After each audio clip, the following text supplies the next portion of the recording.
Hello guys, welcome to EPD education. काहीच Maharashtra set म्हणजेच MS set आणि UGC नेट या दोन्ही एक्झाममधील जो पेपर 1 आहे, आर्ट्स, कॉमर्स आणि सायन्स या तीनही फॅकल्टीला जो पेपर 1 कॉमन असतो, या पेपर 1 साठी आपण पाहत आहोत MCQज सिरीज विथ कन्सेप्च्युअल ॲनालिसिस. यामध्ये आजपासून युनिट नंबर 1 टीचिंग ॲप्टिट्यूड या संदर्भात MCQज आपण कव्हर करणार आहोत. हे सर्व MCQज प्रॅक्टिस बेस आहे, म्हणजे या ठिकाणी प्रत्येक MCQजला सोडवायचं कसं हे आपण पाहणार आहोत. प्लस त्या संदर्भात काही कन्सेप्ट असतील त्या कन्सेप्ट देखील पाहणार आहोत. जास्त काही डीपमध्ये कुठली कन्सेप्ट आपण पाहणार नाहीये, कारण प्रॅक्टिस बेस म्हणून आपण MCQज कव्हर करतोय. या MCQज मार्फत एक्झामला तुम्हाला फायदा होऊ शकतो. आज आपण टीचिंग ॲप्टिट्यूड या युनिट संदर्भात काही बेसिक क्वेश्चन पाहणार आहोत. ठीक आहे, कारण टीचिंग ॲप्टिट्यूड हा सर्वात महत्त्वाचा युनिट आहे NTUGC नेट किंवा MS सेट एक्झाममधील. तुम्ही जो जॉब करणार आहात तो जॉबच तुमचा टीचिंगचा आहे. आणि हे टीचिंग कशा पद्धतीने करायचं, कुठल्या प्रकारे टीचिंग करतात, त्याची सर्व इन्फॉर्मेशन या युनिटमध्ये दिलेली आहे. म्हणजे 10 युनिट जे आहेत ना पेपर 1 मध्ये, त्यातील सर्वात महत्त्वाचा युनिट टीचिंग ॲप्टिट्यूड. एकदम इझी युनिट आहे. इझी म्हणण्यापेक्षा प्रॅक्टिकल युनिट आहे. यातली प्रत्येक कन्सेप्ट जी तुम्ही शिकणार आहात ती कन्सेप्ट तुम्हाला टीचिंग करताना वापरायची. सिंपल, म्हणजे तुम्ही ज्यावेळेस नेट किंवा सेट एक्झाम क्वालिफाय होताल, तो एक्झाम क्वालिफाय झाल्यानंतर तुम्ही युनिव्हर्सिटीमध्ये किंवा कॉलेजमध्ये जॉब करणार आहात. जॉब काय बॅक ऑफिस आहे का तुमचा? नाही, बॅक ऑफिसचा जॉब नाही, तुमचा स्टेजवरचा जॉब आहे. म्हणजे त्या स्टेजवर तुम्ही टीचिंग करणार आहात. टीचिंग करताना ती कशा पद्धतीने करायची, कुठल्या पद्धतीने करायची, विद्यार्थी जर गडबड गोंधळ करत असतील तर आपण काय करायचं, या सर्व गोष्टींची इन्फॉर्मेशन या युनिटमध्ये दिलेली आहे. म्हणून हा युनिट प्रॉपर वेने कन्सेप्च्युअली तुम्ही समजून घेतला पाहिजे. ठीक आहे ना, कारण मी वारंवार सांगत असतो एक्झाम क्वालिफाय होणं ही दुसरी गोष्ट, आणि एक्झाम क्वालिफाय झाल्यानंतर टीचर म्हणून आपला बेस्ट परफॉर्मन्स देणं ही दुसरी गोष्ट. म्हणजे विद्यार्थ्यांनी तुम्हाला तुमच्या शिकवण्यावरून ओळखलं पाहिजे, तुमच्या नावावरून नाही. सिंपल, मग आपल्या नावापेक्षा आपली शिकवण्याची पद्धत विद्यार्थ्यांना आवडली पाहिजे. या हेतूने हा युनिट आपल्याला प्रॉपर वेने कव्हर करायचा असतो. मग आता याच युनिट संदर्भात प्रॅक्टिस बेस MCQज आपण कव्हर करतोय. तर आजचं आपलं फर्स्ट लेसन आहे. या फर्स्ट लेसनमध्ये टीचिंग ॲप्टिट्यूड संदर्भात काही बेसिक क्वेश्चन आपण पाहणार आहोत. तर गाईज, फर्स्ट क्वेश्चन आहे. हा क्वेश्चन म्हणतोय काय समजून घ्या. तर या ठिकाणी म्हणले पहा, which of the following is the primary goal of a teaching. म्हणजे शिकवण्याचा तुमचा प्राथमिक हेतू कुठला असतो ते विचारलंय. सिंपल साधा क्वेश्चन आहे, अवघड असं काहीच नाहीये. आता साधं एक्झाम्पल आहे पहा. एखादी मुलगी असेल, छोटीशी मुलगी, तिच्या आई वडील तिला शिकवतायत, तिला कॉलेजला पाठवतायत किंवा तिला शाळेमध्ये पाठवतायत. का पाठवतायत? तर ते काय म्हणतील, आमची जी मुलगी आहे ना ती मुलगी स्वतःच्या पायावर उभा राहिली पाहिजे. पायावर उभा राहणं म्हणजे काय, ती इंडिपेंडंट झाली पाहिजे. इंडिपेंडंट होणं म्हणजे काय, तिने तिचा विचार पूर्णपणे केला पाहिजे, तिने तिचा इन्कम सोर्स निर्माण केला पाहिजे, ती कोणावरही डिपेंड नकोय, अशा प्रकारे ती इंडिपेंडंट झाली पाहिजे. बरोबर ना? म्हणजे शिकण्याचा विद्यार्थ्यांचा हेतू काय असतो, जो इंडिपेंडंट होणं हा हेतू असतो. बरोबर, तुमचे आईवडील पण म्हणले असतील पहा, नॉर्मली मुलींचे आईवडील म्हणतात की आमची मुलगी आहे ना ती स्वतःच्या पायावर उभी राहिली पाहिजे. म्हणजेच ती काय पाहिजे, इंडिपेंडंट पाहिजे. आता मुलांचा हेतू काय, स्वतःच्या पायावर उभा राहणं. मग टीचरचा हेतू वेगळा असणार आहे का? नाही. जे विद्यार्थ्यांचं मत आहे, जे विद्यार्थ्यांना हवं आहे तेच टीचर देणार आहे. मग टीचरचा पण काय गोल असतो, टीचरचा किंवा टीचिंगचा प्रायमरी गोल काय असतो की विद्यार्थ्यांना इंडिपेंडंट लर्नर बनवणं. सिंपल बेसिक कन्सेप्ट आहे, अवघड असं काही नाही. म्हणजे विद्यार्थी आहेत ते त्यांच्या वेने अभ्यास केला पाहिजे, त्यांच्या वेने त्यांनी थिंकिंग केलं पाहिजे, ते कोणावरही डिपेंड नाही राहिलं पाहिजे. अशी आपली टीचिंग असायला हवी, किंवा आपलं टीचिंग करताना गोल अशा पद्धतीचं असायला हवं. सिंपल. तर बेसिक क्वेश्चन होता. आय होप या क्वेश्चनचा आन्सर काय आहे हे तुम्हाला कळालं असेल. सोपा क्वेश्चन आहे, अवघड असं नाही. या युनिटमध्ये सर्व क्वेश्चन कन्सेप्च्युअल असतात, स्टॅटिक पोर्शन जास्त काही नसतो. हायर एज्युकेशनमध्ये स्टॅटिक पोर्शन असतो, कुठलं इन्स्टिट्यूट कधी आलं, कुठली युनिव्हर्सिटी कधी आले, ते हायर एज्युकेशनमध्ये. पण टीचिंग ॲप्टिट्यूड म्हणलं तर शिकवायचं कसं आणि विद्यार्थ्यांना काय हवं असतं हे आपल्याला कळायला पाहिजे. सिंपल. तर basic answer option B, to help student become independent learner. म्हणजे तुमच्यावर टीचरवर विद्यार्थी डिपेंड नाही राहिला पाहिजे, त्यांनी स्वतःचा विचार स्वतः केला पाहिजे, अशा प्रकारे त्यांनी लर्निंग केलं पाहिजे. Simple basic question. Next, which of the following is not characteristics of a good teacher. Good टीचरचं कॅरेक्टरिस्टिक्स कुठलं नाही आहे ते विचारलं आहे. आता नॉट ऑल आपल्याला शोधायचं आहे, म्हणजेच काय निगेटिव्ह ऑप्शन शोधायचं आहे. बरोबर, 3 कुठले तरी पॉझिटिव्ह असतील, एक निगेटिव्ह आहे, ते निगेटिव्ह कुठलं ते आपला आन्सर. फर्स्ट आहे पेशंट, म्हणजे त्या ठिकाणी तो टीचर आहे तो संयमी असला पाहिजे. चांगलं आहे का वाईट आहे? चांगलंच आहे ना. म्हणजे एखादा विद्यार्थी आहे, तो विद्यार्थी मागून काहीतरी टीचरला बोलतोय, मग टीचरनी वेट घ्यायची डोक्यात घालायची त्याच्या? नाही, टीचर हा संयमी पाहिजे. ठीक आहे, त्यांनी धीर धरला पाहिजे, म्हणजे टीचर संयमी पाहिजे. हे पॉझिटिव्ह आहे, काही चुकीचं नाही आहे. हे आपला आन्सर नसणार आहे. आपल्याला नॉट म्हणजे निगेटिव्ह आलं शोधायचं आहे. सेकंड ऑप्शन आहे स्ट्रिक्टनेस. स्ट्रिक्टनेस निगेटिव्ह वाटतंय, निगेटिव्ह आहे, होल्ड करा. नंतर एम्पॅथी, सहानुभूती. येस, विद्यार्थ्यांप्रती थोडीफार सहानुभूती असायला हवी. एम्पॅथी असलीच पाहिजे ॲक्च्युली. ठीक आहे, एम्पॅथी म्हणजे काय? सहानुभूती म्हणतो किंवा अंडरस्टँडिंग म्हणतो, म्हणजे विद्यार्थ्यांना आपण समजून घेतलं पाहिजे. करेक्ट आहे, काय चुकीचं नाही आहे, पॉझिटिव्ह आहे, सोडून द्या. नेक्स्ट एक कम्युनिकेशन स्किल. येस, टीचर आहे ना, तर तो गुड टीचर कधी होऊ शकतो? त्यामध्ये गुड कम्युनिकेशन स्किल असेल त्यावेळेसच. बरोबर, म्हणजे हे पण करेक्ट आहे. आता हे पण पॉझिटिव्ह आहे. फक्त एकच निगेटिव्ह ऑप्शन आहे, ते म्हणजे बी स्ट्रिक्टनेस. टीचर स्ट्रिक्ट असायला हवे का? असायला हवे, काही प्रॉब्लेम नाही आहे. पण आपल्याला काय करायचं आहे, या 4 ऑप्शनपैकी एक मोस्ट ॲप्रोप्रिएट ऑप्शन बाजूला काढायचं आहे अकॉर्डिंग टू क्वेश्चन. मग या ठिकाणी हे पण पॉझिटिव्ह आहे, हे पण पॉझिटिव्ह आहे, हे पण पॉझिटिव्ह आहे. एकच थोडंसं वेगळं वाटतंय, ते म्हणजे स्ट्रिक्टनेस. मग हेच आपला आन्सर आहे की गुड टीचरचं म्हणू शकतो कॅरेक्टरिस्टिक्स हे स्ट्रिक्टनेस नसतं. सिंपल. तर या क्वेश्चनचं ऑप्शन नंबर बी हे करेक्ट आहे. आता रिपीट करायला, स्ट्रिक्टनेस म्हणजे टीचर हा स्ट्रिक्टनेस नको आहे का? असला पाहिजे, चुकीचं नाही.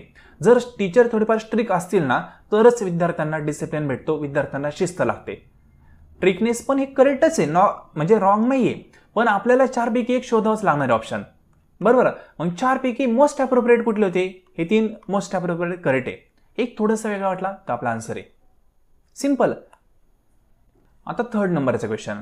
In which of the following teaching methods the teacher is central figure and authority in learning process. म्हणजे तुम्ही विद्यार्थ्यांना शिकवताय. ठीक आहे, इथं विद्यार्थी सर्व असे बसलेले आहेत, तुम्ही काही इथं उभा आहेत. ठीक आहे, आणि विद्यार्थ्यांना शिकवताय, म्हणजे तुम्ही काही ऑथॉरिटी तुमच्याकडे. बरोबर ना, कशाची? शिकवण्याची. आणि तुम्ही एक सेंट्रल म्हणून वागताय, म्हणजेच काय, सर्व विद्यार्थ्यांचं कॉन्सन्ट्रेशन तुमच्याकडे आहे, कारण तुम्ही शिकवताय. मग त्या पद्धतीला, शिकवण्याच्या पद्धतीला कुठली पद्धत म्हणतात? सिंपल आहे, तुम्ही काय म्हणता बा, सर लेक्चरला आलेत. लेक्चरला सर आले म्हणजे काय? सर डेस्कवर थांबणार, डेस्कवर इन द सेन्स फळ्याजवळ थांबणार, सर्व विद्यार्थी समोर असे बसणार. सर्वांचं लक्ष कोणाकडे असणार? टीचरकडे असणार. म्हणजेच लेक्चर पद्धतीमध्ये सेंट्रल फिगर हा टीचर असतो. एक मध्यस्थी म्हणून टीचर त्या ठिकाणी वागतात आणि सर्व विद्यार्थ्यांवर लक्ष ठेवतात. सिंपल, बेसिक आहे, अवघडचं काही नाही. सेंट्रल फिगर म्हणलं ना, कीवर्ड भेटला आपल्याला लेक्चर मेथड. तुम्ही लेक्चर केलेले आहेत, कशी लेक्चर असतात, टीचर कसे शिकवतात हे तुम्हाला माहिती आहे. फक्त लेक्चर मेथडमध्ये काय असतं, इथं तुम्ही असणार म्हणजे कोण? आता तुम्ही टीचर आहात, बरोबर ना, तुम्ही स्टुडंट नाही, तरी तुम्ही टीचर म्हणून उभा आहेत. मग सर्व विद्यार्थी इथे असणार आहे, सर्वांचं लक्ष तुमच्याकडे असणार आहे. आणि हे नॉर्मली 1 वे असतं लेक्चर, म्हणजे तुम्ही फक्त शिकवणार, विद्यार्थ्यांना समजलंय का नाही काही घेणं देणं नाही, तुम्ही शिकून जाणार. Lecture method. सिंपल. तर ऑप्शन आपला ए हा करेक्ट आहे. Next 4 number. The most appropriate meaning of a learning is. लर्निंगचं मोस्ट ॲप्रोप्रिएट मिनिंग कुठलं आहे ते विचारलंय. फर्स्ट आहे इनकल्केशन ऑफ अ नॉलेज, काही संबंध नाही. नंतर मॉडिफिकेशन ऑफ बिहेवियर, हे असू शकतं, होल्ड करू, चांगला ऑप्शन आहे. नंतर पर्सनलाइज ॲडजस्टमेंट, काही नाही, ॲडजस्टमेंटसाठी लर्निंग नाही. ॲक्विजिशन ऑफ स्किल, हे स्किल पण ॲक्वायरसाठी तुम्ही लर्निंग करू शकता, काय प्रॉब्लेम नाही. पण मोस्ट ॲप्रोप्रिएट काढायचे आपल्याला. चुकीचे नाहीत बाकीचे ऑप्शन, कुठं ना कुठं करेक्ट आहेत, पण मोस्ट ॲप्रोप्रिएट. आता मोस्ट ॲप्रोप्रिएट म्हणजे कुठलं असू शकतं? बिहेवियरवालं. म्हणजे स्किल घेणं हे वेगळी गोष्ट, स्किल भेटू शकतात, पण एखाद्या व्यक्तीला स्किल असलं तर त्याचं बिहेवियर चांगलं असलंच असं आहे का? नाही. पण एखाद्याचं बिहेवियर चांगलं असेल तर त्याकडे स्किल नसून द्या तरी पण त्याला वेटेज असणार आहे. म्हणजे तुमची वागणूक आहे ना, ही महत्त्वाची. ठीक आहे, मग तुमच्या वागणुकीमध्ये मॉडिफिकेशन घडून आणणं हे मोस्ट ॲप्रोप्रिएट लर्निंगचं मिनिंग असतं. ठीक आहे, लर्निंग केल्यामार्फत जर तुमची वागणूक सुधारत असेल, तुम्ही एक इथिकल पर्सन म्हणून समाजामध्ये असताल, तर डेफिनेटली तुमच्या लर्निंगचा फायदा आहे. नाहीतर स्किल आहे, खूप स्किल आहे तुमच्याकडं, ठीक आहे, तुम्ही विमान बनवू शकता, इतकं स्किल आहे, पण लोकांना फक्त शिवाय देतात, काय उपयोग आहे? बिहेवियर तुमचं चांगलं नाही. स्किल असण्याला किंमत कधी आहे? जेव्हा तुमचं वागणूक चांगली असेल. सिंपल ना, म्हणजे बिझनेस मॅनेजमेंट असतं पहा नॉर्मली कॉमर्समध्ये, त्या ठिकाणी काय शिकवतात बिझनेस मॅनेजमेंटमध्ये? स्किलपेक्षा महत्त्वाचं काय बिहेवियर. जर तुम्हाला व्यापार सक्सेसफुली रन करायचं असेल तर तुमचं बिहेवियर महत्त्वाचं आहे. सिम्पल. मग या ठिकाणी पण तुमचं लर्निंग तुम्हाला प्रॉपर वेनी मिनिंगफुल बनवायचं असेल तर तुमचं बिहेवियर मॉडिफाय झालं पाहिजे. काय म्हणजेच काय, तुमचं जे पहिलं बिहेवियर आहे त्यापेक्षा आत्ताचं बिहेवियर सुधारलं पाहिजे. सिम्पल. तर ऑप्शन बी आपला करेक्ट आहे, सिम्पल साधा. ठीक आहे. नेक्स्ट क्वेश्चन 5 नंबरचा. The first important step in teaching is.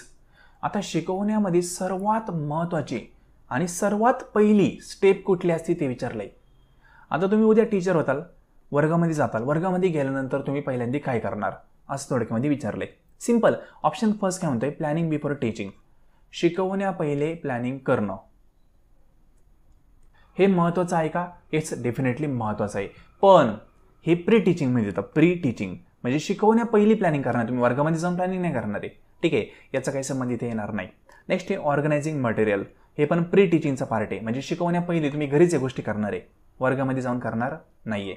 Next आहे C, knowing the learning background of a student. Yes, हे पहिल्यांदा तुम्ही करू शकता ऑन दी स्पॉट वर्गामध्ये. नॉन ऑफ दी अबोवचा काही संबंध येणार नाही. नॉर्मली या दोन्ही स्टेज आहेत ना, ए आणि बी ऑप्शन, हे तुम्ही शिकवण्याआधी घरी पण करू शकता. प्लॅनिंग करणं, ऑर्गनाईज करणं मटेरियलला, हे घरी करू शकता. पण जे लर्नर आहे तुमचे, त्या लर्नरचं बॅकग्राऊंड तुम्हाला समजून घ्यायचं असेल तर ऑन दी स्पॉट वर्गामध्ये तुम्हाला ते समजून घ्यावं लागणार आहे. पहा, तुम्ही ज्यावेळेस वर्गामध्ये नवीन गेला असाल, FYला तुम्ही ॲडमिशन घेतलं असेल पर्टिक्युलर कॉलेजमध्ये, किंवा तुम्ही पहिली दुसरीला गेले असताल, त्या आठवणार नाही पहिली दुसरीचं, पण नॉर्मली ग्रॅज्युएशनला तुम्ही एखाद्या वेगळ्या कॉलेजला गेले असताल, तर पहिल्यांदा टीचर जे येतात ना, ते टीचर डायरेक्टली पाठ वगैरे शिकवत नाही. ते काय करतात, तुम्हाला पहिल्यांदा तुम्ही कुठून आलात, कुठल्या कॉलेजमधून आला, ठीक आहे, कोणाला किती मार्क आहेत, थोडंसं डिस्कशन करतात. म्हणजेच काय, तुमचं बॅकग्राऊंड आहे ना ते समजून घेण्याचा प्रयत्न करतात. तुम्हाला कितीपर्यंत येतंय हे समजून घेण्याचा प्रयत्न करतात. तुमचं कम्युनिकेशन स्किल कसं आहे हे समजून घेण्याचा प्रयत्न करतात. तुमची लेवल कुठली आहे हे समजून घेण्याचा प्रयत्न करतात. आणि पुढच्या लेसनपासून म्हणजेच दुसऱ्या दिवसापासून त्या पद्धतीने तुमच्या लेवलनुसार ते शिकवण्याचा प्रयत्न करतात. सिम्पल. मग या ठिकाणी टीचरचं पण असंच फर्स्ट स्टेप असते की विद्यार्थ्यांचं बॅकग्राऊंड समजलं पाहिजे, विद्यार्थ्यांची नॉलेज लेवल काय ती समजली पाहिजे, तर तुम्ही प्रॉपर वेने शिकवू शकता. सिम्पल. मग ऑप्शन सी आपला करेक्ट येईल. विद्यार्थ्यांचं बॅकग्राऊंड आहे ते समजून घेतलं पाहिजे, तर आपण प्रॉपर वेने शिकवू शकतो. नाही तर आपण आलो डायरेक्टली इंग्लिशमधून सर्व शिकवायला लागलो, विद्यार्थ्यांना मराठीच लिहिता येत नाहीये. तुमच्या इंग्लिशचा काय फायदा आहे का? तुम्हाला किती येतंय हे महत्त्वाचं नाहीये, विद्यार्थ्यांपर्यंत तुम्ही किती प्रॉपर वेनी गोष्टी पोहोचू शकता हे महत्त्वाचं आहे. सिम्पल. मग या ठिकाणी तुम्ही विद्यार्थ्यांचं बॅकग्राऊंड समजून घेणं हे महत्त्वाचं असतं. एकदा विद्यार्थ्यांची लर्निंग लेवल बॅकग्राऊंड तुम्हाला समजलं तर तुम्ही प्रॉपर वेने शिकू शकता. सिम्पल. मग फर्स्ट स्टेप ऑप्शन सी. तुम्हाला रिपीट करतोय, आपण जो हा युनिट पाहतोय ना, हा फक्त मार्क मिळवण्यासाठी पाहू नका. यामार्फत तुम्हाला फ्युचरमध्ये शिकवायचं कसं ते सर्व कळणार आहे, म्हणून हा युनिट पहा. ठीक आहे, आपण कोर्समध्ये पण याच उद्देशाने पाहिलाय. तुम्हाला मी ऑलरेडी सांगितले, तुम्ही नेट सेटचा अभ्यास करताय, क्वालिफाय होताल. दुसऱ्या कॉम्पिटेटिव्ह एक्झामच्या तुलनेत नेट सेट खूप इझी एक्झाम आहे, अवघड नाही जास्त. पण तो शिकत असताना आपल्याला पुढे जाऊन शिकवायचं आहे या दृष्टीने शिका. डेफिनेटली तुम्ही क्वालिफाय तर होतालच, पण पुढे जाऊन पण फायदा होईल. ठीक आहे, ऑप्शन सी करेक्ट. नेक्स्ट 6 नंबरचा question. What is the role of assessment in teaching. टीचिंगमध्ये असेसमेंटचा रोल कुठला आहे ते विचारलंय. Assessment normally during the teaching चालू शकतं, evaluation normally end of teaching असतं. सिम्पल. तर या ठिकाणी असेसमेंट म्हणजे बेसिक मिनिंग सांगितलं तुम्हाला. असेसमेंटचा रोल काय आहे ते विचारलंय. ऑप्शन फर्स्ट काय म्हणते पहा, to evaluate only the teaching method. म्हणजे आपण कसं शिकवतोय हे फक्त आपल्याला जाणून घ्यायचंय, विद्यार्थ्यांबद्दल काहीच नाही आपल्याला माहीत असं नकोय. फक्त आपलं असेसमेंट नाही करायचं, आपल्याला विद्यार्थ्यांचं असेसमेंट करायचंय. हे म्हणजे आपल्याबरोबर आपल्याला विद्यार्थ्यांना किती समजले हे पण पाहिजे. इथं ओनली शब्द आला, तुम्हाला मी ऑलरेडी सांगितलंय की ओनली, ऑलवेज असे शब्द आले तर थोडंसं डाऊटफुल पाहिजे त्यांच्याकडं. ठीक आहे, हे सोडून द्या. नेक्स्ट आहे to measure the learning progress of a student. स्टुडंटची लर्निंग प्रोग्रेस मेजर करण्यासाठी आपण असेसमेंट करतो का? येस, करू शकतो, काही प्रॉब्लेम नाहीये. होल्ड करूया. बाकीचे ऑप्शन पण पाहणं गरजेचं आहे. ऑप्शन सी काय म्हणतोय, टू पनिश स्टुडंट फॉर फेलर. जे नापास झाले त्यांना पनिश करायचं, त्यासाठी असेसमेंट. म्हणजे विद्यार्थ्यांना आपल्याला फक्त शिक्षा द्यायची आहे म्हणून आपण असेसमेंट करणार आहे का? नाही, आपला तो हेतू नाहीच आहे, सोडून द्या. नेक्स्ट आहे to gather personal information about student. स्टुडंटचा मोबाईल नंबर, पर्सनल इन्फॉर्मेशन तुम्हाला हवे म्हणून तुम्ही असेसमेंट करणार आहे? नाही, हे पण नकोय. मग आता मोस्ट ॲप्रोप्रिएट कुठला आहे? फक्त एकच आहे, ऑप्शन बी.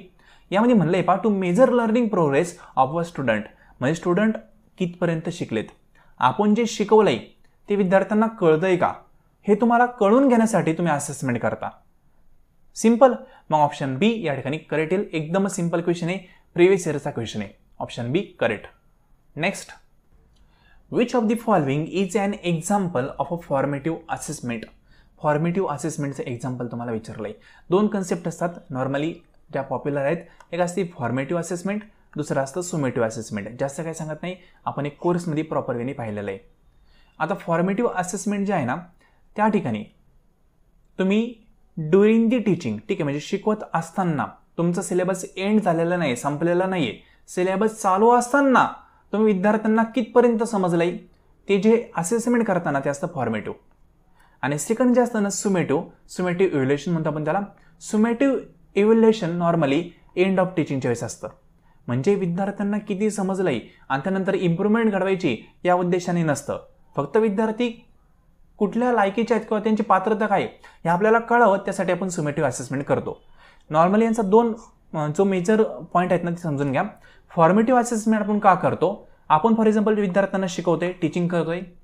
टीचिंग करत असताना आपण अचानक विद्यार्थ्यांना उठवतो पा, किंवा तुम्हालाही उठवलं असेल तुमच्या टीचरने, उठ आणि म्हणले असतील की आता मी जे शिकवलं ना ते तुला काय समजलं सांग, असं तुम्ही ड्युरिंग दी टीचिंग म्हणता पा विद्यार्थ्यांना.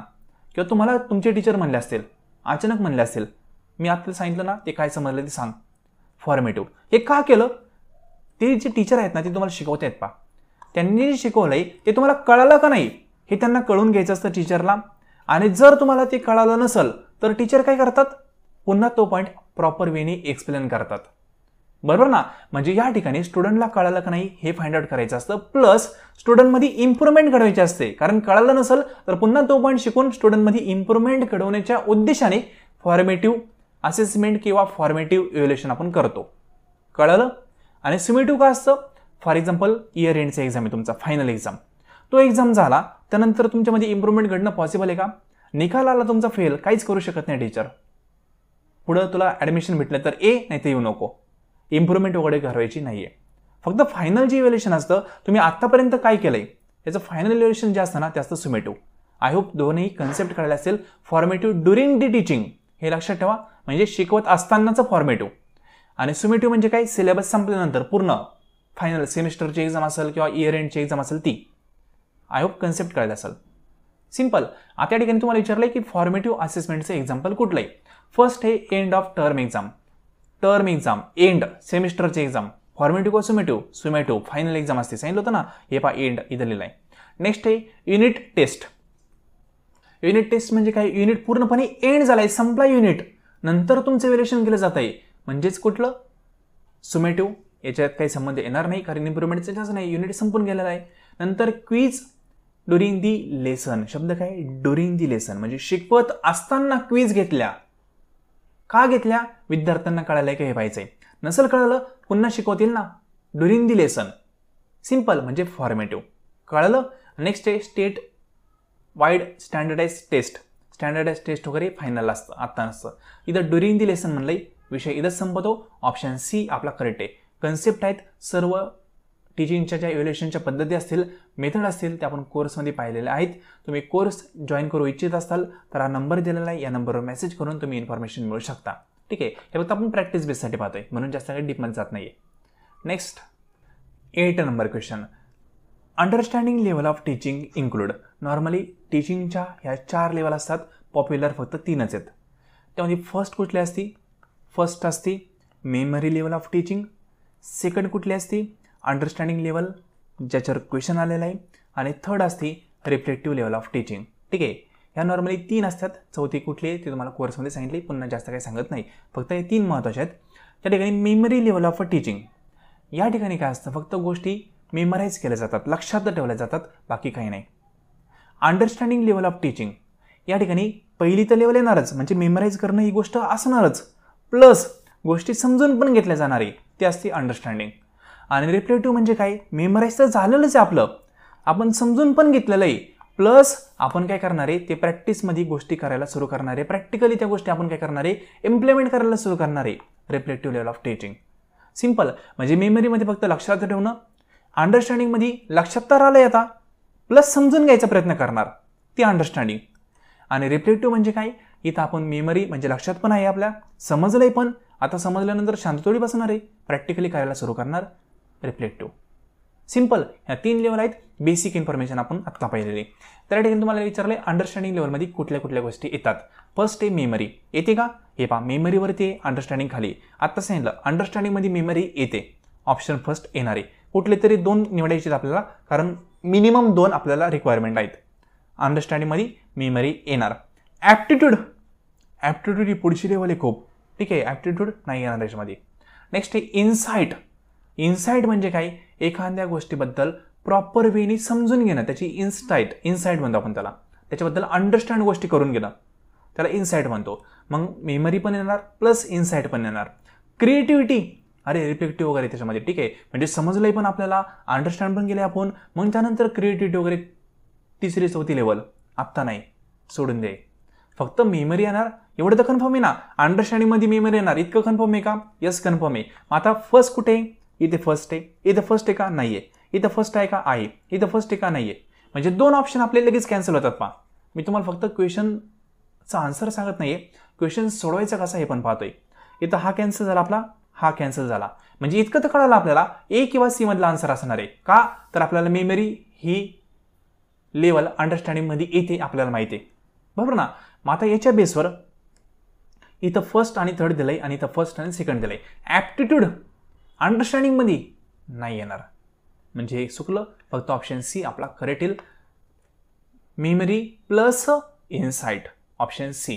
सोपा क्वेश्चन आहे, अवघड असं काही नाही. लेवल ऑफ टीचिंग जे आहेत ना ते प्रॉपर वेनी करून जा, एक्झामला येत असतात. नेक्स्ट क्वेश्चन आहे 9 नंबरचं question. Online discussion forum of स्वयं इज फॉर. स्वयंचा फुल फॉर्म वगैरे सर्व माहीत असेल, जास्त काही रिपीट करत नाही. स्वयंचा जो ऑनलाईन डिस्कशन फोरम आहे, ठीक आहे, स्वयंचे फोरम आपण पाहिलेले आहेत, त्यातला ऑनलाईन डिस्कशनवाला कशासाठी आहे ते विचारलंय. 2021ला सेट एक्झामला क्वेश्चन येऊन गेलेला आहे. आता ऑनलाईन आहे म्हणजेच काय, थोडक्यात लाईव्ह म्हणतो आपण याला, ॲक्च्युली यांना लाईव्हच म्हणायचं असेल पण त्यांनी ऑनलाईन म्हणले, तर ऑनलाईन म्हणजे थोडक्यात लाईव्ह डिस्कशन का केलं जाणार आहे, कशासाठी, सेल्फ असेसमेंटसाठी नाही, सेल्फ असेसमेंट तुम्ही ऑफलाईन करू शकता. वॉचिंग व्हिडिओ तुम्ही रेकॉर्डिंग पाहू शकता, ऑनलाईनची काय गरज आहे. डाउनलोडिंग रीडिंग मटेरियल ते ऑफलाईन पण करू शकता, त्याला ऑनलाईनची काय गरज आहे, म्हणजे लाईव्हची काय गरज आहे, काहीच गरज नाही. मग तुम्हाला डाऊट जर सोडव करायचे असतील, डाऊटला क्लिअर करायचं असेल तर नॉर्मली लाईव्ह लेक्चर घेतले जातात स्वयंमध्ये. मग ऑनलाईन जो डिस्कशन फोरम आहे तो डाऊट क्लिअरिंग सेशनसाठी आहे.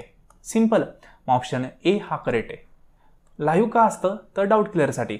सिंपल ना, तर ऑप्शन ए हा करेक्ट. नेक्स्ट, एक मिनटं, तुम्हाला हा पण पॉईंट क्लिअर करेल.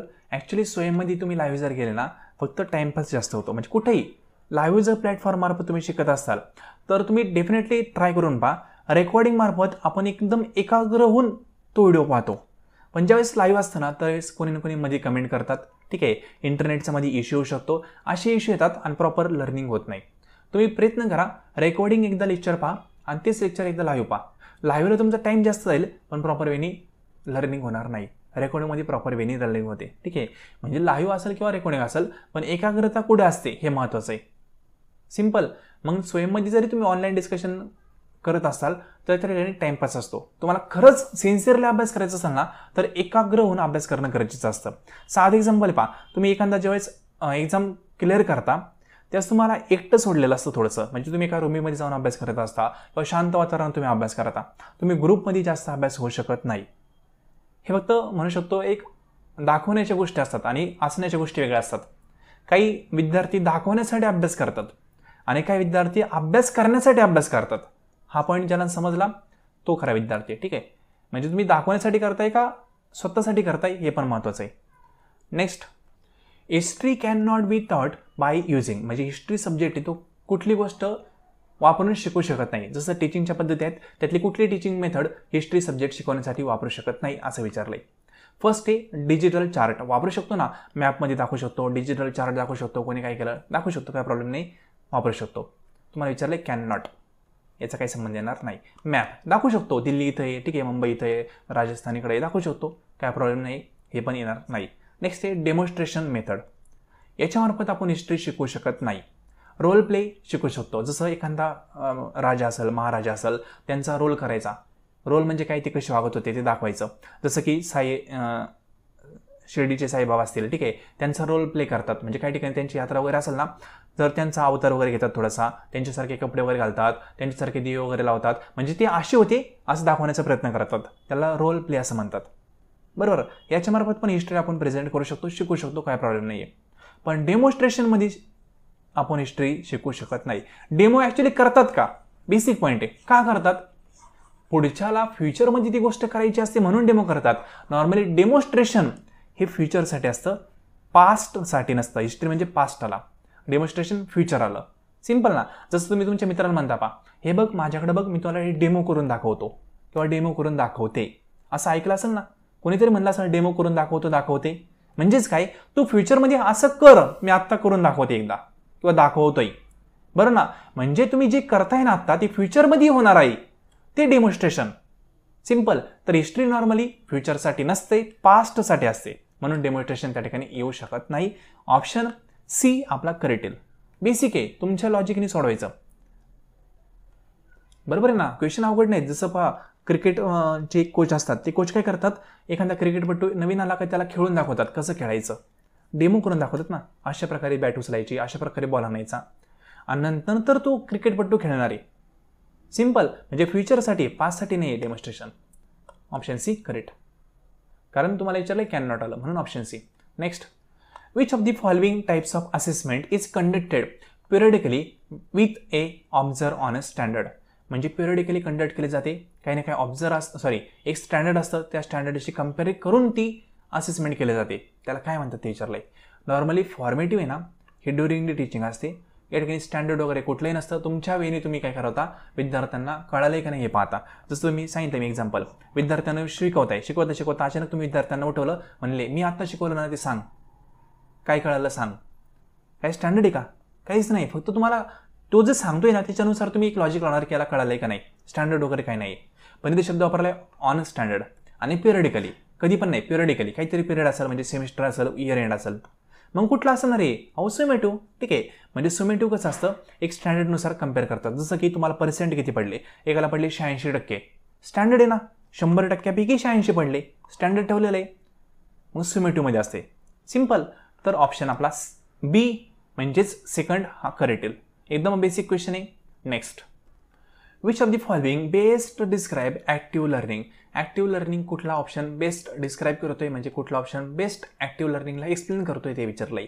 आता ॲक्टिव्ह लर्निंग म्हणजे काय हे पहिलं समजून घ्या. आता नॉर्मली 2 लर्निंग असतात, एक असते पॅसिव्ह लर्निंग आणि दुसरे असते ॲक्टिव्ह लर्निंग. आता ज्यावेळेस तुम्ही शाळेमध्ये गेलता किंवा कॉलेजमध्ये गेला असाल, तुमच्या टीचरनी सहज म्हणलं असेल पा की हा जो मुलगा आहे ना, किंवा ही जी मुलगी आहे ना, याच्या डोक्यामध्ये काय विचार आहे, घरामध्ये काय स्वयंपाक केला असेल, बरं ना, आपण गेल्यानंतर काय जेवायचं, असं याच्या डोक्यामध्ये विचार आहे. याचं काही शिकवण्याकडे लक्ष नाही आहे किंवा शिकण्याकडे लक्ष नाही आहे, असं कधीतरी म्हणलं असेल पा एखाद्या विद्यार्थ्यांना. टीचर नॉर्मल म्हणायचे आम्हाला, तुम्हाला माहीत नाही. ठीक आहे. म्हणजे काय, ज्यावेळेस तुम्हाला टीचर शिकवत आहेत त्यावेळेस तुमचं त्या ठिकाणी लक्ष नसतं, तुमच्या डोक्यामध्ये काहीतरी वेगळीच गणगण असते. बरोबर ना. मग ते झालं पॅसिव्ह लर्निंग. म्हणजे तुम्ही फिजिकली त्या ठिकाणी बसलेले आहात, पण तुम्ही निष्क्रिय आहात. म्हणजे तुम्हाला काय शिकवलंय हे पण कळत नाहीये, तर मग तर मान हलवते, सर्व हलवताय, ठीक आहे, प्रॉपर वेने बसलेले आहेत. पॅसिव्ह. ॲक्टिव्ह म्हणजे काय, तुम्ही त्या ठिकाणी फिजिकली बसलेले आहात, प्लस काय शिकवतायत टीचर हे पण पाहताय, आणि पाहिल्यानंतर ते समजून घेण्याचा प्रयत्न करताय. समजतंय नाही समजतंय तो पॉईंट वेगळा, पण तुम्ही प्रयत्न करताय समजून घेण्याचा. Active learning. सिम्पल ना.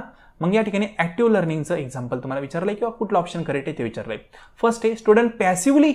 ॲक्टिव्हमध्ये पॅसिव्हली काही संबंध नाही. पॅसिव्ह लिसनिंग म्हणजे काय माहिती ना. आता यामध्ये खूप सारखं सांगण्यासारखं कम्युनिकेशनमध्ये आपण पाहिलंय पा. नॉर्मली हिअरिंग आणि लिसनिंग असे 2 प्रकार असतात. ठीक आहे. हिअरिंगमध्ये काय असतं, गोष्ट कानावर येते पण महत्त्वाची नसते. जसं आता तुम्ही लेक्चर पाहताय, लेक्चर पाहत असताना तुमच्या रोडवरून एखादी गाडी चालली असेल, ठीक आहे, एखादा कुठं खिळा वगैरे ठोकत असेल, तुमच्या कानावर आवाज येत असेल, तो कुठेही एखादा लेक्चर पाहत असताना लहान मुलगा रडत असेल, घरामध्ये टीव्ही चालू असेल, आवाज येत असेल ना, पण तुमच्या महत्त्वाचा एक तो नाही, त्याला हिअरिंग म्हणतो आपण. आवाज येतोय, कान दिले देवाने ऐकू येणारच आहे, हिअरिंग. लिसनिंग म्हणजे काय, आवाज येतोय, आपल्याच महत्त्वाचा आहे, आपण समजून घेतोय, लिसनिंग. हा फरक असतो. मग या ठिकाणी पॅसिव्हली लिसनिंग जरी करत असाल तरी पण ते उपयोगाचं नाही आहे. ॲक्टिव्ह पाहिजे, ॲक्टिव्हला ॲक्टिव्हच पाहिजे. सेकंड ऑप्शन बी काय म्हणते पहा, student engage in activities that promote critical thinking and problem solving. Yes, हेच करेक्ट आहे. म्हणजे स्टुडंट जे आहेत ना ते क्रिटिकल थिंकिंगने विचार करतायत आणि प्रॉब्लेम सॉल्विंगकडं पण लक्ष देत आहेत. म्हणजे थोडक्यात क्रिटिकल थिंकिंगचा अर्थ काय असतो, एखादा पॉईंट आहे त्या पॉईंटबद्दल निगेटिव्ह विचार पण करायचा आणि पॉझिटिव्ह विचार पण करायचा. म्हणजेच एखाद्या पॉईंटचे लिमिटेशन काय असतील ते पण विचार करायचा आणि त्यांनी फायदा काय होऊ शकतो हे पण पाहायचं. त्याला क्रिटिकल थिंकिंग म्हणतात. आणि कुठल्याही पॉईंटचा निगेटिव्ह आणि पॉझिटिव्ह विचार कोण करू शकतो, जो त्याकडं ॲक्टिव्हली पाहतोय तोच व्यक्ती करू शकतो. मग ऑप्शन आपला बी करेक्ट आहे. सिम्पल क्वेश्चन आहे, अवघड असं काही नाही आहे. ठीक आहे. Next, which of the following is a best feature of a student central classroom. Student central क्लासरूमचं बेस्ट फीचर कुठलं आहे ते विचारलं आहे. नॉर्मली 2 क्लासरूम असतात हे पण सांगतो. एक असते टीचर सेंट्रिक, दुसरे असते स्टुडंट सेंट्रिक. आत्ता 99 कॉलेजमध्ये स्टुडंट सेंट्रिक आहे, टीचर सेंट्रिक एखाद्या कॉलेजमध्ये असेल जे पुरातन काळाचं आहे. ठीक आहे. थोडक्यात तर पहिल्यांदा जे होतं ना आपण ज्यावेळेस शिकायचो त्यावेळेस नॉर्मली टीचर सेंट्रिक असायचे. आता सर्व मॉडर्न स्टुडंट सेंट्रिक आहे. कुठलं पॉझिटिव्ह आहे, मॉडर्न पॉझिटिव्ह आहे, स्टुडंट सेंट्रिक. मग आता टीचर सेंट्रिक काय ते पहिले समजून घ्या. टीचर सेंट्रिक म्हणजे टीचरला वाटेल ते टीचर शिकवणार, टीचरला वाटेल त्यावेळेस ते लेक्चर घेणार, स्टुडंटला कळतंय नाही कळतंय काही घेणं देणं नाही, टीचर त्यांच्या मनाने गोष्टी करणार. Teacher centric. स्टुडंट सेंट्रिक म्हणजे काय, आपल्याला काय वाटते म्हणजे टीचरला काय वाटते महत्त्वाचं नाही आहे, स्टुडंटला काय हवंय ते महत्त्वाचं आहे, त्याच्यानुसार आपण शिकवणार. Student centric. जसं तुम्ही लेक्चर घ्यायला गेले तर तुम्ही विद्यार्थ्यांना विचारलं की आज आपल्याला काय शिकवायचं, ठीक आहे, किंवा आज आपण काय शिकायचं, प्रॅक्टिकल प्रॉब्लेम शिकायची का थिअरी शिकायची, मग विद्यार्थ्यांचं पण मत तुम्ही जाणून घेण्याचा प्रयत्न केला. Student centric. सिम्पल. मग तुम्हाला फीचर विचारलं आहे. ऑप्शन फर्स्ट आहे teacher dictate that learning process. काय संबंध नाही. Student list to lecture and take notes. म्हणजे स्टुडंट काय करणार आहे, फक्त लेक्चर ऐकणारे आणि नोट्स लिहून घेणारे. स्टुडंट सेंट्रिक नाही आहे. इथं टीचर फक्त येत आहेत, शिकवत आहेत, नोट्स देत आहेत, स्टुडंटला समजलं का नाही कोण पाहणार, संबंध नाही. नेक्स्ट आहे दी टीचर लीड्स ऑल डिस्कशन्स. म्हणजे फक्त टीचर आहेत ना ते सर्व डिस्कशन करणार, स्टुडंट नाही करणार, काहीच संबंध नाही आहे. स्टुडंट सेंट्रिक आहे, स्टुडंटचं पण मत जाणून घ्यायचं आहे आपल्याला, म्हणून संबंध नाही. Option D student work collaboratively to solve problem. हेच हे करेक्ट आहे. म्हणजे या ठिकाणी एखादा प्रॉब्लेमचा आहे ना तो स्टुडंटचं मत घेऊन डिस्कशन करून आपण सोडवणार. म्हणजेच काय, स्टुडंटच्या साह्याने आपण ती गोष्ट करणार आहे, पर्टिक्युलर प्रॉब्लेम सोडवण्याचा प्रयत्न. याला आपण स्टुडंट सेंट्रिक म्हणू शकतो. तसं पहा नॉर्मली अकाउंटन्सी सब्जेक्ट असेल किंवा कॉस्टिंग सब्जेक्ट असेल, ठीक आहे, नॉर्मली मॅथमॅटिक्स असेल, मग हे सब्जेक्ट आहेत पहा. त्यावेळेस टीचर तुम्हाला एखादा प्रॉब्लेम देतात आणि म्हणतात तुमच्या पद्धतीने सोडवण्याचा प्रयत्न करा, मी तर सर्व तुमचं पाहतो, ठीक आहे. मग सर्व एकमेकांशी डिस्कशन करतात, टीचर पण काही एखादा पॉईंट आला तर सांगतात, मग ते झालं स्टुडंट सेंट्रिक. सिम्पल.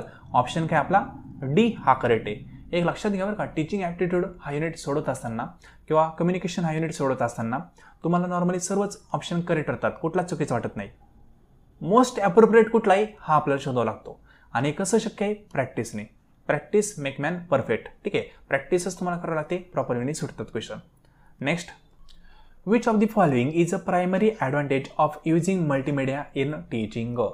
टीचिंगमध्ये मल्टीमीडिया वापरल्याचा फायदा कुठला होऊ शकतो, पिक्चर पाहिजे का नाही. मल्टीमीडिया वापरलं तर त्या ठिकाणी टाईम कमी लागेल, पहिली गोष्ट बेसिक, ठीक आहे. आणि विद्यार्थ्यांना टीचर काय करतील, प्रॉपर वेने सर्व गोष्टी एक्सप्लेन करू शकतात, जर स्क्रीन वगैरे त्यांच्यासमोर असेल तर. खूप फायदे आहेत. त्यातला कुठला प्रायमरी ॲडव्हान्टेज आहे ते विचारलं आहे. आता आपण पाहूया. ऑप्शन फर्स्ट आहे it can distract student. Distract कशाला होतील स्टुडंट, मल्टीमीडिया आहे त्यांच्यासमोर, डिस्ट्रॅक्ट नाही होणार, उलटच आहे ॲक्टिव्हली पाहतील ना. चुकीचं आहे, निगेटिव्ह ऑप्शन सोडून द्या. नंतर second, it make learning enjoyable and entertaining.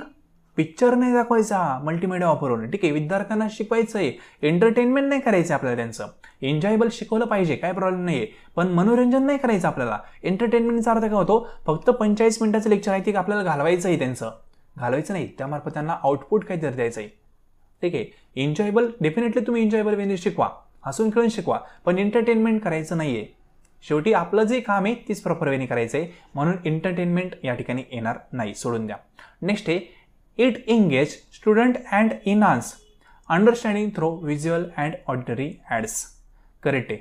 म्हणजे या ठिकाणी स्टुडंटला काय करायचं आहे, प्रॉपर वेने एंगेज करायचं. व्हिज्युअल असेल किंवा ऑडिटरी म्हणजे व्हिडिओ प्लस ऑडिओ, थोडक्यात पिक्चर क्वालिटी तुम्हाला दाखवून त्यांना शिकवायचं आहे.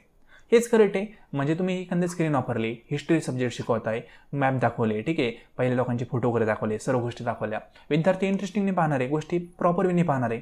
जर त्यांच्यासमोर चित्र वगैरे असेल तर मग हे ऑप्शन या ठिकाणी मोस्ट अप्रोप्रिएट होऊ शकतं. याचा काही संबंध नाही आहे. ठीक आहे, फक्त ऑप्शन सी करेक्ट आहे. नेक्स्ट शेवटचा क्वेश्चन.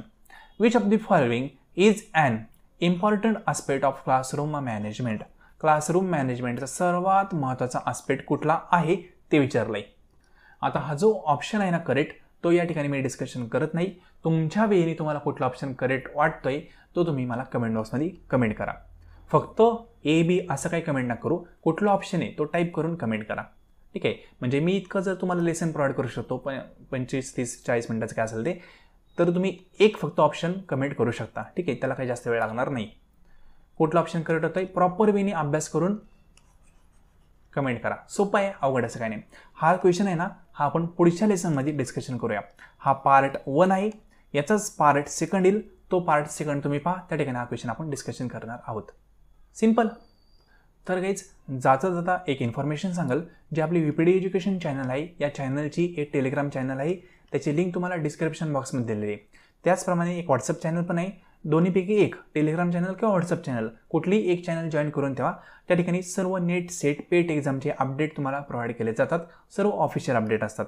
चॅनल या दोन्ही पण तुम्हाला फ्री त्याचा ॲक्सेस आहे, तुम्ही ॲक्सेस घेऊ शकता अपडेटसाठी. आणि जर तुम्हाला पेपर 1चा कोर्स जॉईन करायचा असेल तर पेपर 1साठी आपण डिटेल कोर्स प्रोव्हाइड करत आहोत. त्यामध्ये पेपर 1चे टोटल 10 युनिट तुमचे कव्हर करून घेतले जातील. डिटेलमध्ये सिलेबस त्या ठिकाणी कंप्लीट करून घेतला जाईल. प्लस त्या संदर्भात डेमो पेपर सोडून घेतले जातील. प्लस मॉक टेस्ट असतील, क्विज असतील, त्या देखील प्रोव्हाइड केल्या जातील. सिंपल. तर इन्फॉर्मेशन हवी असेल कोर्सबद्दल डिटेलमध्ये तर हा नंबर आहे, या नंबरवर मेसेज करून इन्फॉर्मेशन मिळू शकता.